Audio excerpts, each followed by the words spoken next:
أعوذ بالله من الشيطان الرجيم. بسم الله الرحمن الرحيم.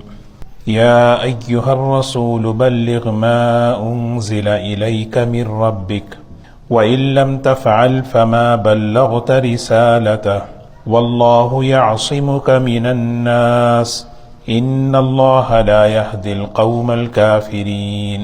قل يا أهل الكتاب لستم على شيء حتى تقيموا التوراة والإنجيل وما أنزل إليكم من ربكم وليزيدن كثيرا منهم ما أنزل إليك من ربك طغيانا وكفرا فلا تأس على القوم الكافرين.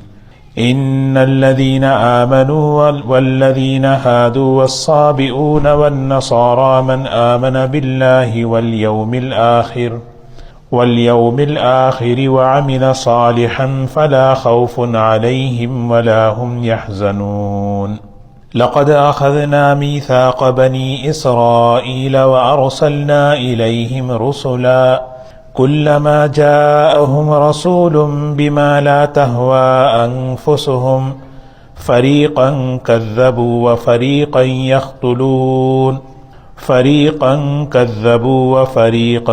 يقتلون وحسبوا ألا تكون فتنة فعموا وصموا ثم تاب الله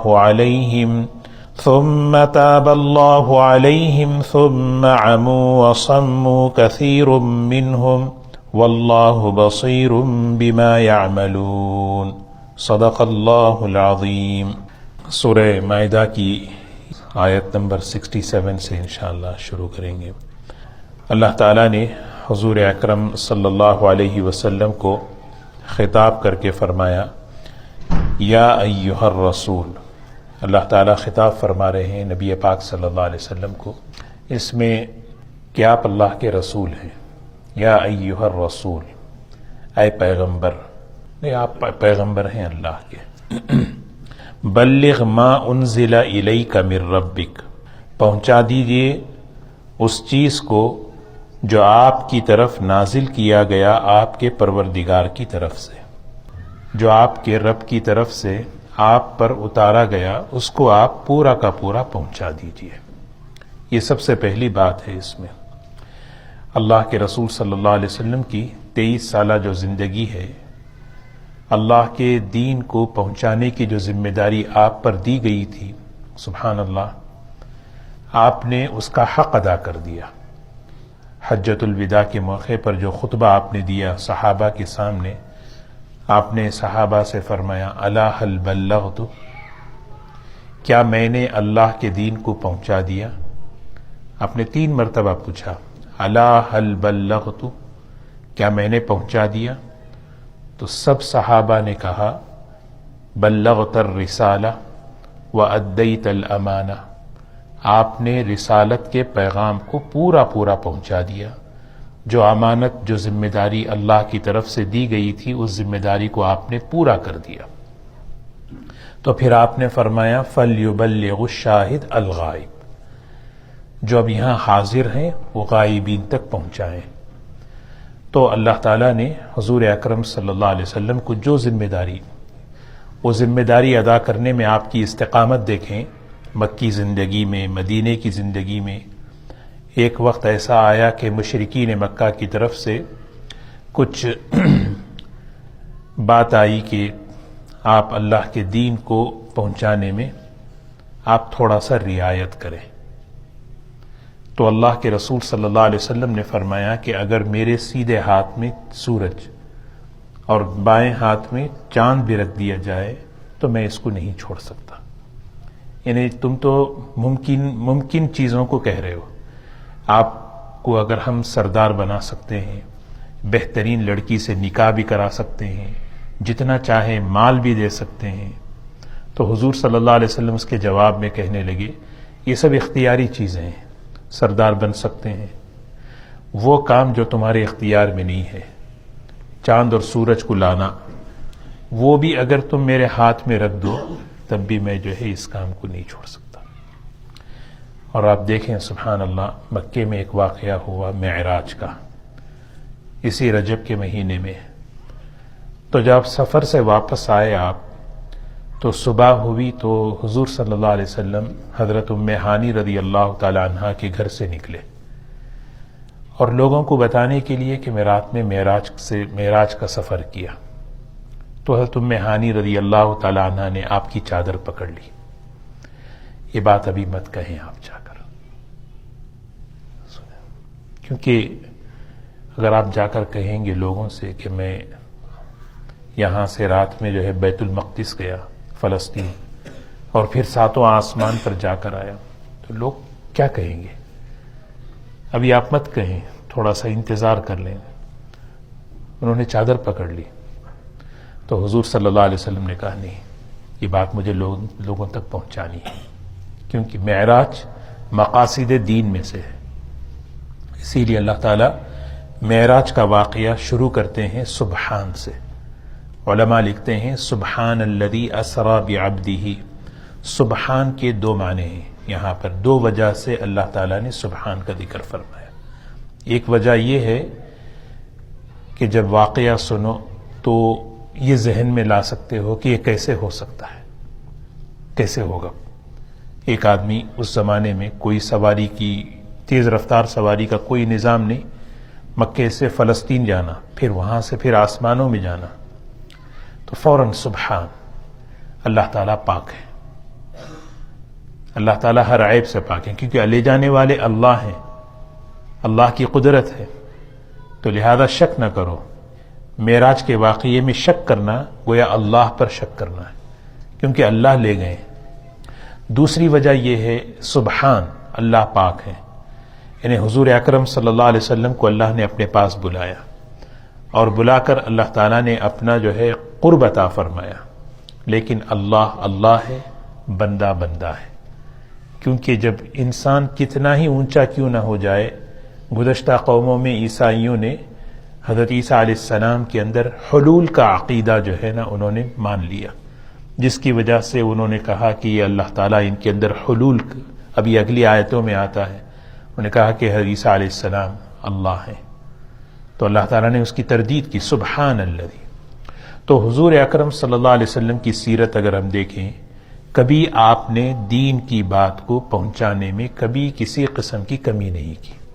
وہی آگے فرمایا وَإِن لَّمْ تَفْعَلْ، اور اگر آپ بالفرض، آپ ایسا نہیں کرتے لیکن بالفرض اگر آپ نے ایسا کیا، بات کو نہیں پہنچایا، تو فَمَا بَلَّغْتَ رِسَالَتَهُ، اللہ کی بات کو، اللہ کے پیغام کو آپ نے نہیں پہنچایا. لیکن آپ نے ایسا نہیں کیا. ایک تسلی ہے حضور اکرم صلی اللہ علیہ وسلم کو. ہاں، آپ بے فکر، کیونکہ جب آدمی دین کی بات پہنچاتا ہے تو اسے ایک اندر سے ایک خوف ہوتا ہے کہ پتہ نہیں کون کیا کرے گا.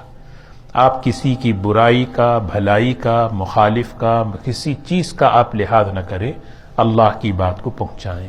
واللہ یعصمک من الناس، اللہ تعالیٰ آپ کی حفاظت کریں گے لوگوں سے، اللہ تعالیٰ آپ کی حفاظت فرمائیں گے لوگوں سے. کوئی آپ کی جان پر حملہ نہیں کر سکتا. آدمی جب تبلیغ کا کام کرنے نکلتا ہے تو سب سے زیادہ خطرہ یہ ہے کہ دشمن جو ہے نا میری جان پر حملہ نہ کر دے. حضور اکرم صلی اللہ علیہ وسلم کو یہ آیت اترنے سے پہلے صحابہ اکرام میں سے کچھ صحابہ آپ کی حفاظت فرماتے تھے. مسجد نبوی کے اندر 8 مبارک ستون ہیں، اس میں ایک ستون ہے استوانہ حرس. حرس، حراسہ، نگرانی، چوکی داری، وہاں پر جو ہے صحابہ کھڑے رہتے تھے. کبھی اب سعد بن وقاص رضی اللہ تعالیٰ عنہ، کبھی حضرت حذیفہ رضی اللہ عنہ، الگ الگ صحابہ کھڑے ہو کر حضور صلی اللہ علیہ وسلم کی پہرے داری فرماتے تھے، سفر میں بھی سب. جب یہ آیت اتری تو آپ باہر تشریف لائے اور آپ نے کہا کہ آپ گھر جاؤ، آج سے مجھے تمہاری کسی کی ضرورت نہیں ہے، اللہ میری حفاظت کرے گا. تو ایک بات یہ ذہن میں رکھنا ہے، مفسرین یہاں پر ایک سوال قائم کیے ہیں کہ اللہ تعالیٰ نے کہا ہم آپ کی حفاظت کریں گے، لیکن اس کے باوجود احد میں آپ کے دندان مبارک شہید ہوئے، کسی نے آپ کو زہر دیا، کسی نے آپ پر جادو کرا، یہ سب چیزیں ہوئی ہیں. تو یہاں پر اس کا جواب مفسرین نے لکھا ہے کہ حفاظت جان کی ہے، اللہ آپ کی جان کی حفاظت کرے گا. رہی بات انسانی زندگی کے اندر جو چیزیں آتی ہیں، کبھی کسی سے تکلیف پہنچنا، کبھی جو ہے ناگواریوں کی بات سننے کو ملنا، یہ اس سے اللہ تعالیٰ آپ کے درجات کو بلند کرنا چاہتے ہیں۔ واللہ یعصمک من الناس ان اللہ لا یہدی القوم الکافرین، اللہ تعالیٰ کافروں کو ہدایت نہیں دیتے۔ یہاں پر یہدی کا معنی اللہ تعالیٰ انہیں راستہ نہیں بتاتے کہ کافر قوم آپ کی جان تک پہنچ سکے، نہیں، کتنا بھی کوشش کر لیں آپ کی جان تک پہنچنے کا وہ راستہ نہیں پائیں گے، کیونکہ اللہ کی حفاظت ہمیشہ سامنے رہے گی۔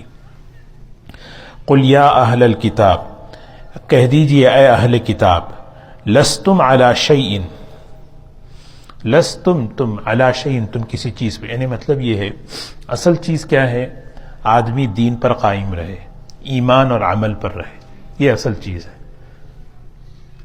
کیونکہ یہ اہل کتاب ایک دعوے میں مبتلا تھے، کہتے تھے کہ ہم بڑے اللہ کے محبوب ہیں، ہم جو ہے نبیوں کے خاندان کے ہیں، ہم اللہ کے بڑے محبوب ہیں، ہمارا خاندان اونچا، ہم بڑے اونچے لوگ ہیں۔ اس طرح سے خوش فہمیوں میں مبتلا تھے کہ عمل کو چھوڑ کر، ایمان کو چھوڑ کر۔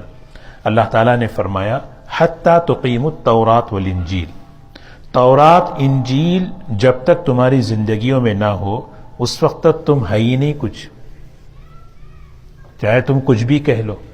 لستم علی شیء، تم نہیں ہو کسی چیز پر، تمہارا نسب، تمہارا خاندان، تمہاری یہ سب چیزیں کچھ ہے ہی نہیں حقیقت۔ اسی لیے آدمی اصل زندگی میں دین اصل ہے۔ آدمی کے اندر کچھ بھی کمالات آ جائیں، کچھ بھی کمالات آ جائیں کسی بھی قسم کی، تو اگر زندگی میں دین نہیں ہے تو کچھ بھی فائدہ نہیں۔ اصل چیز ہے زندگی شریعت پر ہو، زندگی شریعت پر ہو، یہ اصل چیز ہے۔ وما انزل الیکم من ربکم، اور وہ چیز جو اللہ تعالیٰ نے نازل کیا تم پر تمہارے پروردگار کی طرف سے۔ تو فرمایا کہ اے اہل کتاب، تم کسی چیز پر نہیں ہو جب تک کہ تورات اور انجیل اور وہ چیز جو نازل کی گئی تم پر تمہارے پروردگار کی طرف سے وہ زندگی میں نہ ہو۔ تو اس میں ایک بات ہمیں یہ سمجھا رہے ہیں، اصل چیز ایمان کا، دین کا، شریعت کا زندگی میں ہونا ہے۔ اس کے ساتھ آدمی کے اندر خاندان ہے، نسب ہے، کمال ہے، یہ بہت بڑی چیز ہے۔ اس کے علاوہ کچھ بھی ہو، جیسا کہ یہ کہتے تھے، اب یہ مضمون ختم ہوتا آ رہا ہے اہل کتاب کا۔ یہ پچھلے ان کے ذہنوں میں جو چیزیں مبتلا تھی کہ ہم بڑے اونچے خاندان کے ہیں، ہم بڑے سے، جس کی وجہ سے انہوں نے تورات کو چھوڑ دیا، انجیل کو چھوڑ دیا اور عقیدوں کی گمراہی میں، عبادات کی گمراہی میں مبتلا ہو گئے۔ اللہ تعالیٰ کہہ رہے ہیں کہ نہیں۔ اور پھر دوسری چیز وَلَيَزِيدَنَّ كَثِيرًا مِّنْهُمْ مَا أُنزِلَ إِلَيْكَ مِن رَّبِّكَ طُغْيَانًا وَكُفْرًا، گزشتہ بھی یہی آیت بتائی گئی، گزشتہ رکوع میں بھی ہے۔ اللہ کی بات، دین کی بات جب آدمی طلب سے سنتا ہے تو وہ بات ایمان کے بڑھنے کا سبب بنتی ہے۔ اہل کتاب جو ہے نا، قرآن کی آیتیں تعصب کی بنیاد پہ سنتے تھے، بہت اندر سے ضد تھی، تعصب تھا، جس کی وجہ سے ایک ایک آیت ان کے اندر مزید سرکشی بڑھا رہی تھی، ان کے اندر اور کفر بڑھا رہی تھی، کہ ان جانتے تھے یہ اللہ کے نبی ہیں صلی اللہ علیہ وسلم بالکل اچھی طرح، لیکن ان کو تعصب تھا کہ بھئی یہ خاندان میں ہونا تھا یہاں کیوں آ گئے، ہماری نسل میں ہونا تھا یہاں کیوں آ گئے۔ یہ ضد اور تعصب کی وجہ سے اللہ تعالیٰ حفاظت فرمائے، ایک ایک آیت وَلَيَزِيدَنَّ كَثِيرًا مِّنْهُمْ، ان میں کہ اکثر لوگوں میں بڑھا رہی تھی، زیادتی کر رہی تھی، ما انزل الیک من ربک، جو نازل کیا جا رہا تھا تمہاری طرف تمہارے پروردگار کی طرف سے، کس چیز کو زیادتی کر رہی تھی؟ طغیاناً، سرکشی کو اور کفر کو۔ تو اس میں ہمارے لیے سبق کیا ہے کہ ہم جب بھی اللہ کی بات سنیں، دین کی بات طلب کے ساتھ سننا۔ منافقین آتے تھے حضور صلی اللہ علیہ وسلم کے پاس، اندر سے ایک بغض لے کر آتے تھے۔ وَإِذَا جَاءُوكُمْ قَالُوا آمَنَّا بِهِ وَقَدْ دَخَلُوا بِالْكُفْرِ وَهُمْ قَدْ خَرَجُوا بِهِ، آ رہے ہیں کفر کے ساتھ، طلب نہیں تھی تو جا رہے ہیں کفر کے ساتھ، آئے کفر کو لے کر جا رہے ہیں کفر کے ساتھ، لیکن جب طلب ہوتی تھی تو آتے تھے کفر کے ساتھ، جا رہے ہیں ہدایت کے ساتھ۔ تو آدمی کبھی بھی ایمان کی، دین کی بات طلب کے ساتھ سنے۔ فلا تأس علی القوم الکافرین، حضور صلی اللہ علیہ وسلم بڑے بے چین، بڑے غمگین ہوتے تھے ان لوگوں کے بارے میں کہ یہ جانتے ہیں میں اللہ کا پیغمبر ہوں، ان کی کتابوں میں لکھا ہوا ہے، میں ان کے سامنے قرآن پڑھ کر سنا رہا ہوں، لیکن یہ لوگ مزید کفر میں بڑھتے چلے جا رہے ہیں، سرکشی میں بڑھتے چلے جا رہے ہیں۔ اللہ تعالیٰ تسلی دے رہے ہیں فلا تأس علی القوم الکافرین، ان کافروں پر آپ افسوس نہ کریں۔ یہ ضد کی وجہ سے، تعصب کی وجہ سے ان کے دلوں پر مہر لگ چکی ہے، اب یہ ہدایت نہیں پائیں گے۔ ان الذین آمنوا والذین ہادوا والصابئون والنصارى، چار قوموں کو اللہ تعالیٰ مخاطب کر رہے ہیں۔ یقیناً وہ لوگ جو ایمان لے آئے اور جو یہودی ہیں، صابی ہیں، نصارہ ہیں، 4 لوگ ہیں جو ایمان لے آئے اللہ پر اور آخرت پر، اور جنہوں نے عمل صالح کیا، فلا خوف علیہم ولا هم یحزنون، ان پر کوئی غم نہیں اور ان کو کبھی افسوس نہیں کریں گے۔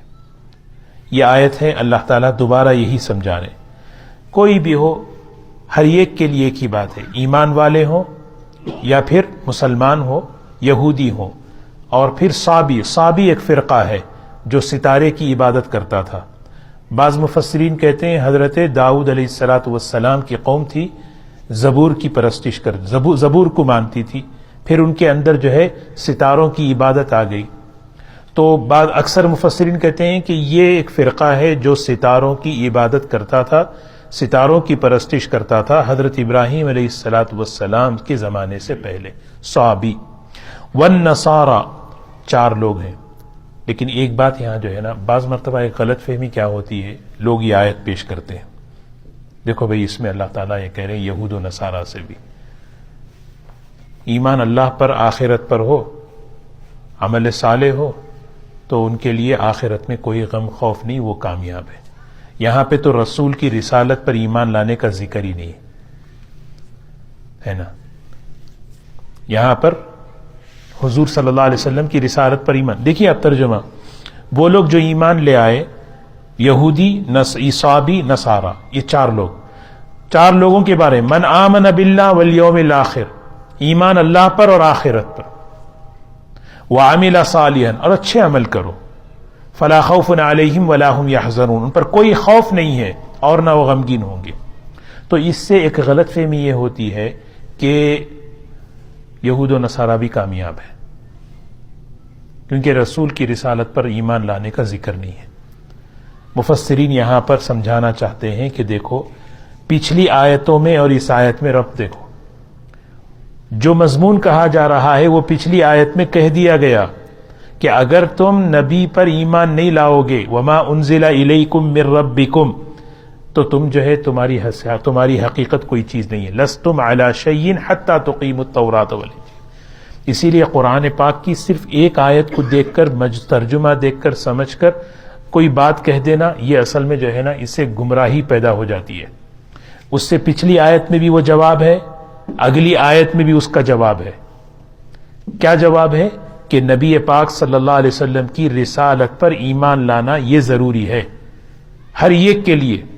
ہاں، آپ آخری نبی ہیں، آپ جب تشریف لائے تو آپ کے بعد ہر ایک کے لیے جو ہے نا، یہ پچھلی آیت میں بھی تذکرہ اور اگلی آیت بھی دیکھیں، لقد اخذنا میثاق بنی اسرائیل، ہم نے بھی بنی اسرائیل سے عہد لیا، وارسلنا الیہم رسلا، اور ان کی طرف ہم نے پیغمبروں کو بھیجا، اور وہ پیغمبر کلما جاءہم رسول، جب کبھی پیغمبر ان کے پاس آئے، جب کبھی پیغمبر ان کے پاس آئے اور انہوں نے کہا کہ اللہ کی مانو، ہماری نبوت کو تسلیم کرو، تو کیا کرتے تھے وہ؟ بما لا تہوی انفسہم، لا تہوی انفسہم، جس چیز کو ان کا جی نہیں مانتا اس کو قبول نہیں کرتے تھے۔ ان کے نفس نے جس چیز کو نہیں مانا بس کو قبول نہیں کیا۔ کوئی بھی پیغمبر بات پیش کرتے ہیں، جیسے حضور صلی اللہ علیہ وسلم نے یہ اہل کتاب کے سامنے کہا میں اللہ کا پیغمبر ہوں، لیکن ان کے خواہش نفس کے خلاف تھی یہ چیز، انہوں نے انکار کر دیا۔ لا تہوی انفسہم، اسی لیے علماء فرماتے ہیں حدیث کی روشنی میں کبائر کی جو بنیاد ہے وہ خواہشات کی اتباع ہے۔ جتنے بڑے بڑے گناہ ہیں ان کی بنیاد خواہشات کی اتباع. یہ بہت خطرناک بیماری. خواہش کی اتباع کا مطلب کیا؟ کوئی بھی دین کی بات میرے خواہش کے مطابق ہے تو اس کو میں قبول کر لوں، کوئی بھی بات خواہش کے مطابق نہیں ہے تو اس کو انکار کر دوں. وہی ہو رہا ہے. کلما جاءہم رسول، جب کبھی آئے ان کے پاس ان کے پیغمبر، بما اس چیز کو لے کر، ایک دین کو لے کر آئے، حق کو لے کر آئے، لیکن لا تہوی انفسہم، ان کے جی نے، ان کے خواہش نے اس کو قبول نہیں کیا، کیونکہ ان کے خلاف، اس کے خلاف تھی وہ چیز. جیسے حضور صلی اللہ علیہ وسلم کو ماننا اہل کتاب کے خلاف تھا، ان کے نفس کے خلاف تھا. تو وہاں پر کیا ہوا؟ فریقاً کذبوا وفریقاً یقتلون، دو جماعتیں ہو گئی. ایک وہ جماعت جنہوں نے پیغمبروں کو جھٹلایا، اور دوسری جماعت جنہوں نے پیغمبروں کو قتل کر دیا. حضرت یحییٰ علیہ السلام، حضرت زکریا علیہ السلام، یہ پیغمبروں کو انہوں نے، بنی اسرائیل اہل کتاب نے کتنے پیغمبروں کو قتل کیا، اور قتل کرتے رہے. وحسبوا، اور یہ خیال کرتے رہے، اللہ تکون فتنہ.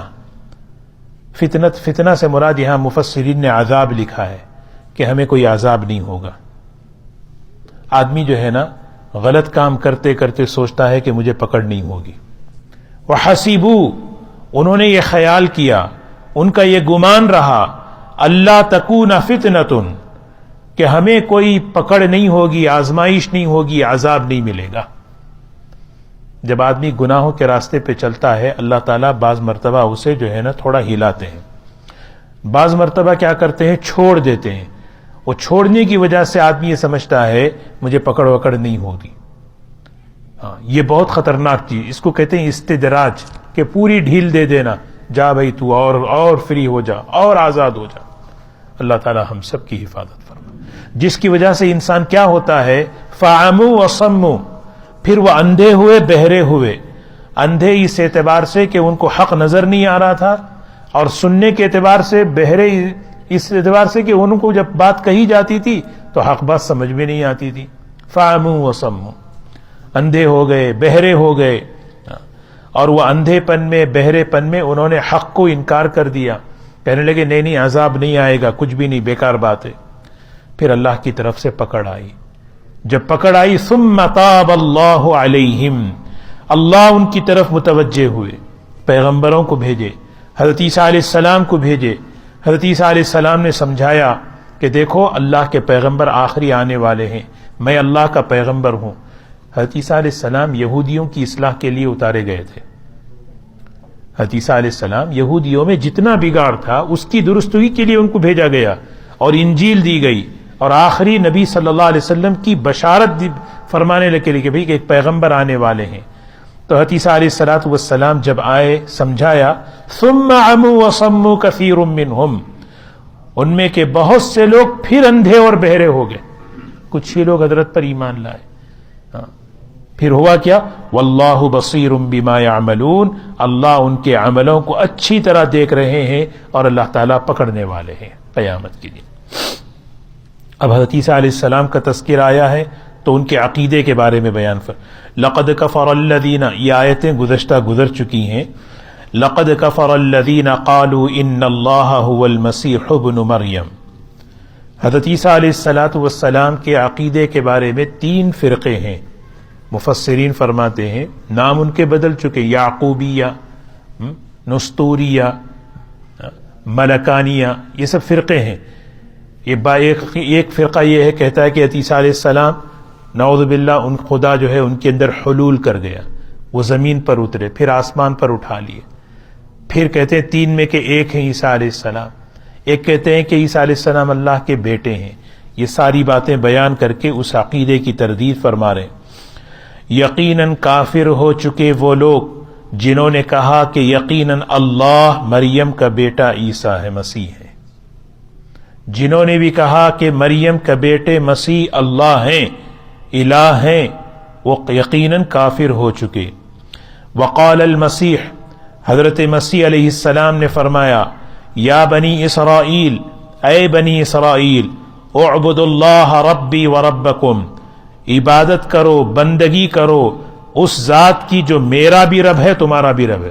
سب سے پہلے ربی کہہ رہے ہیں، میں خدا نہیں ہوں، میں اپنے پروردگار کا بندہ ہوں، اس رب کی بھی عبادت کرو جو میرا ہے اور تمہارا ہے۔ انہ من یشرک باللہ، یقیناً جس شخص نے بھی اللہ کی ذات کے ساتھ شرک کیا، اللہ کے ساتھ شرک، اللہ کی ذات کے ساتھ، اللہ کے صفات کے ساتھ۔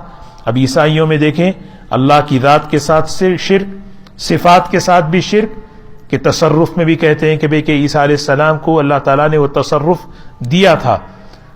ابنیت کا عقیدہ، یہ ذات میں شرک۔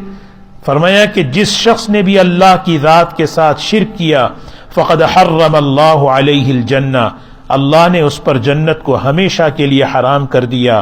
ومأواہ النار، اور اس کا ٹھکانہ جہنم ہے۔ وما للظالمین من انصار، اور ان ظالموں کا کوئی مددگار نہیں۔ لقد کفر الذین قالوا ان اللہ ثالث ثلاثہ، یقیناً وہ لوگ بھی کافر ہو چکے جنہوں نے کہا اللہ تعالی تین میں کا ایک ہے، اور دو کونے؟ نعوذ باللہ حضرت جبرائیل اور حضرت عیسیٰ علیہ السلام۔ وما من الہ الا الہ واحد، نہیں ہے الہ مگر اکیلا ایک اللہ، نہ جبرائیل ہیں نہ حضرت عیسیٰ علیہ السلام ہیں۔ وَإِن لَّمْ يَنْتَهُوا، اگر تم باز نہیں آؤ گے عَمَّا يَقُولُونَ، اس بات سے جو تم کہہ رہے ہو، لَيَمَسَّنَّ الَّذِينَ كَفَرُوا مِنْهُمْ عَذَابٌ أَلِيمٌ، یقیناً ان کافروں کے لیے دردناک عذاب چھو لے گا۔ اتنی بڑی بات اللہ کی شان میں کہہ رہے ہیں کہ نعوذ باللہ اللہ کی ذات اور اس کے صفات کے ساتھ شرک کرنا۔ اللہ تعالیٰ دعوت دے رہے ہیں باز آ جاؤ۔ پھر فرمایا افلا یتوبون الی اللہ، یہ لوگ اللہ کی طرف توبہ کیوں نہیں کرتے کہ توحید پر آ جائیں، اللہ ایک ہے مان لیں۔ وَيَسْتَغْفِرُونَهُ، اور اللہ سے استغفار اور معافی کیوں طلب نہیں کرتے۔ واللہ غفور الرحیم، اللہ تعالیٰ بڑے مہربان اور معاف کرنے والے ہیں۔ یہ باتیں بیان کرنے کے بعد اب حضرت عیسیٰ علیہ السلام کا تعارف ہو رہا ہے۔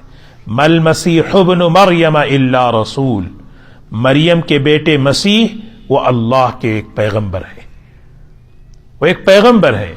مسیح مریم کے بیٹے مسیح نہیں ہے مگر ایک پیغمبر۔ قد خلت من قبلہ الرسل، گزر چکے ان سے پہلے بہت سے پیغمبر، ان میں کہ یہ بھی ایک ہے، بہت سے پیغمبر گزر چکے۔ وَأُمُّهُ صِدِّيقَةٌ، اور ان کی والدہ حضرت مریم صدیقہ ہے۔ سبحان اللہ، قول سے، عمل سے، صفات سے پاک ہیں۔ صدیقہ، صدیقہ کیا مطلب؟ کیونکہ نعوذ باللہ یہودی حضرت مریم پر تہمت لگاتے تھے کہ نعوذ باللہ انہوں نے برائی کی ہے۔ صدیقہ، عمل کی پاک، نیت کی پاک، زبان کی پاک، کردار کی پاک ہیں یہ صدیق۔ امہ صدیقہ، اور پھر فرمایا کانا یاکلان الطعام، یہ دونوں کھانا کھاتے تھے۔ اللہ صمد ہے، اللہ بے نیاز ہے، اللہ کو کسی چیز کی حاجت نہیں ہے، اللہ کے علاوہ ہر ایک محتاج ہے۔ کانا یاکلان الطعام، یہاں جو ہے نا ایک دلیل دے رہے ہیں، حضرت عیسیٰ علیہ السلام مخلوق ہیں، اللہ کے بندے ہیں، کیونکہ وہ کھانے کے محتاج ہیں، اور انسان جب کھانے کا محتاج ہوتا ہے ہر کئی چیزوں کا محتاج ہوتا ہے، کھانے کے بعد ہضم کرنا، وہ کھانا پیٹ سے نکلے اس کا محتاج، اور کھانے کا محتاج، پانی کا محتاج، پانی کا محتاج تو پھر زمین کا محتاج، کئی چیزوں کا محتاج، اور جو محتاج ہو وہ خدا نہیں ہو سکتا۔ محتاج اللہ تعالیٰ صمد ہے، اللہ کسی چیز کے محتاج نہیں۔ لا يحتاج الی اللہ، اللہ کسی چیز کا محتاج نہیں، اور ساری مخلوق اللہ کی محتاج ہے، اسی کو کہتے ہیں صمد۔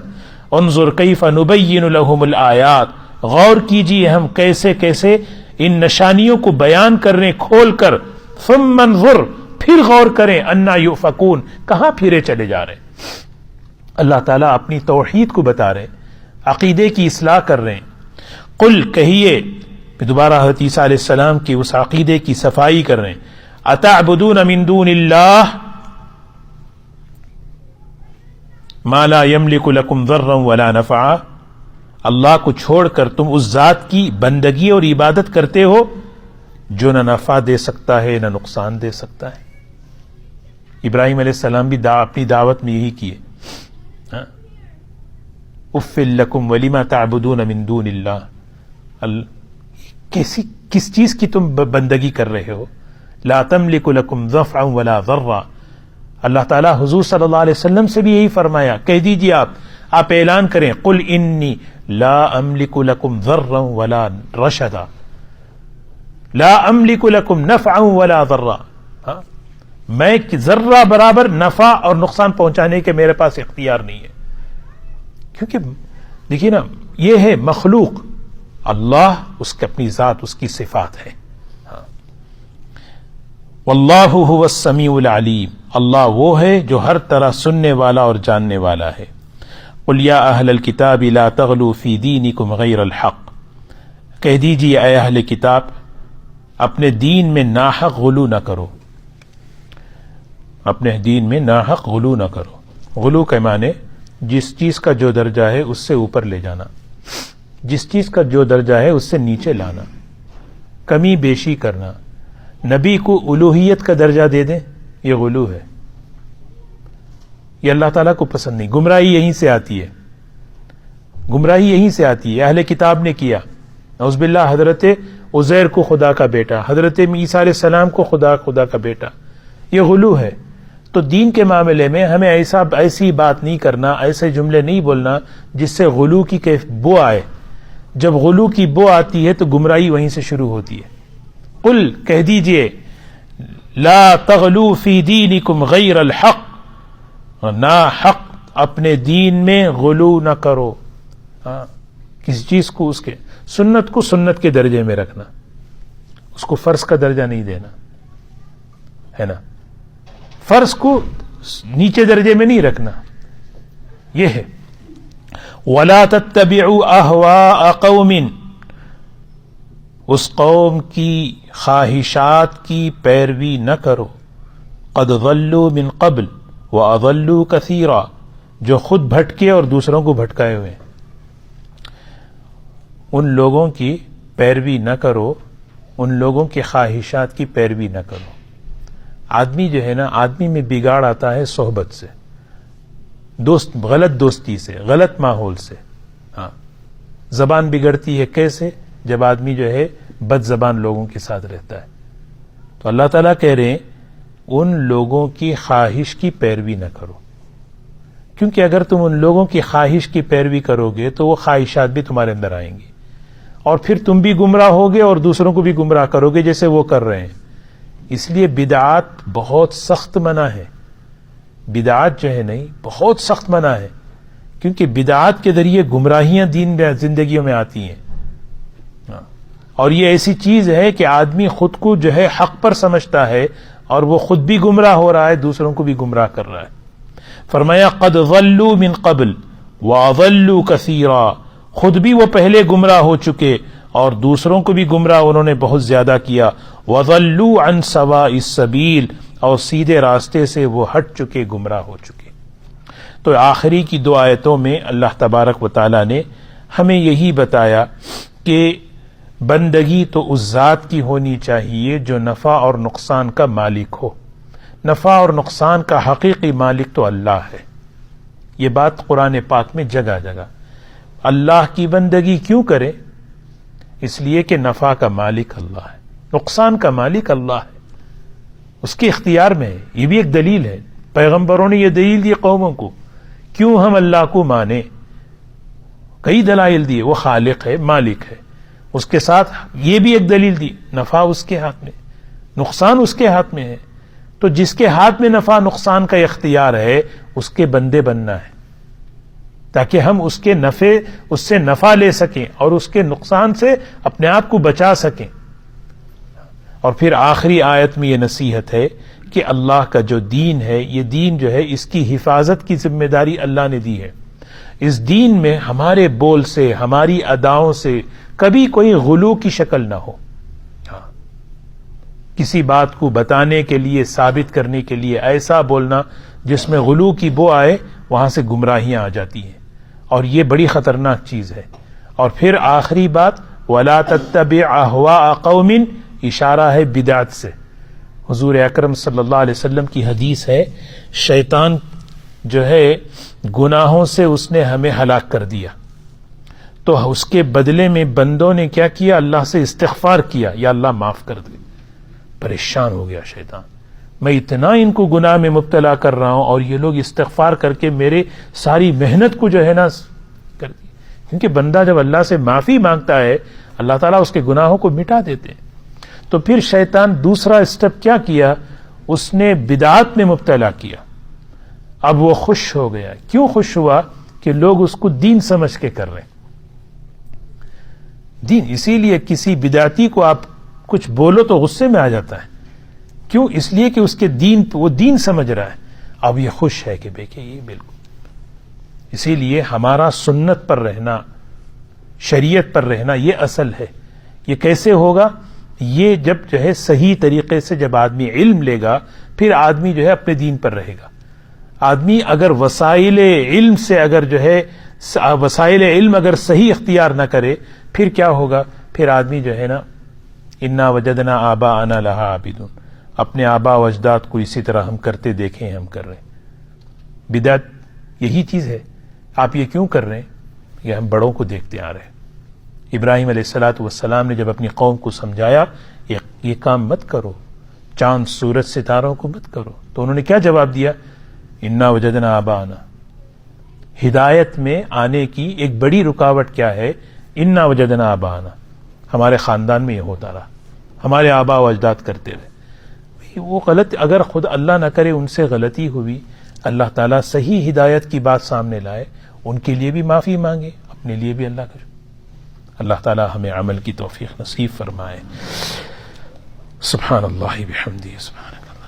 ایک دعا کر لیں ہمارے سب کے۔ آپ کے والد کا نام کیا ہے؟ محمد ظریف صاحب بیمار ہیں، دعا کی درخواست کر رہے ہیں، دعا فرمائیں اللہ تعالیٰ مکمل شفائے کاملہ عاجلہ مستمرہ عطا فرمائے تمام بیماروں کو۔ بسم اللہ الرحمن الرحیم، الحمد للہ رب العالمین، اللہم صلی علی سیدنا محمد وعلی آل سیدنا محمد وبارک وسلم۔ یا اول الاولین یا آخر الاخرین یا ذا القوة المتین یا راحم المساکین یا ارحم الراحمین، اللہم نور قلوبنا بالقرآن وزین اخلاقنا بالقرآن ونجنا من النار بالقرآن وادخلنا الجنة بالقرآن، اللہم اشف مرضانا ومرضى المسلمین، نسأل اللہ العظیم رب العرش العظیم ان یشفی جمیع المسلمین، نسأل اللہ العظیم رب العرش العظیم ان یشفی جمیع المسلمین، اللہم اغفر لنا وارحمنا وعافنا وارزقنا واہدنا، اللہم انا نسألک العفو والعافیہ والمعافاة الدائمہ فی دیننا ودنیانا واہلنا ومالنا، رب اغفر وارحم وانت خیر الراحمین برحمتک یا ارحم الراحمین۔